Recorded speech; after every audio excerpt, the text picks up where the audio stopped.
Faisons suite à la note de service signée le 8 août 2025. Le vice-premier ministre, ministre en charge de la fonction publique Jean-Pierre Liaou, a présidé une séance de travail avec les membres de la commission de contrôle et d'identification biométrique des agents des services émargeant au budget annexe du pouvoir central. Ce travail-là, il sera fait en deux étapes principales.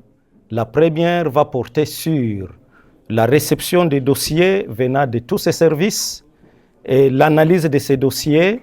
Et ensuite, la deuxième étape va porter sur la descente sur terrain pour le contrôle qui aura pour objectif l'identification ou la localisation du service en vue d'établir une cartographie et ensuite le contrôle qui va porter sur les effectifs. Le vice-premier ministre Jean-Pierre Liaou a donné des directives claires pour le lancement effectif de cette opération qui vise à renforcer la maîtrise des effectifs et de la masse salariale dans les services et structures à budget annexe. Cette opération vend son pesant d'or.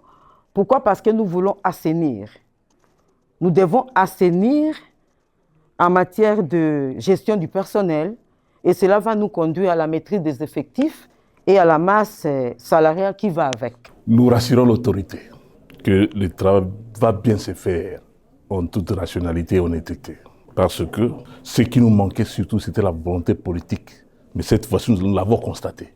Cet engagement de l'autorité, et nous pensons que nous allons atteindre l'objectif de la maîtrise des effectifs et de la masse salariale. Cette démarche s'inscrit dans la continuité des réformes engagées en vue de moderniser l'administration publique et garantir une gestion rigoureuse, transparente et conforme aux standards de bonne gouvernance.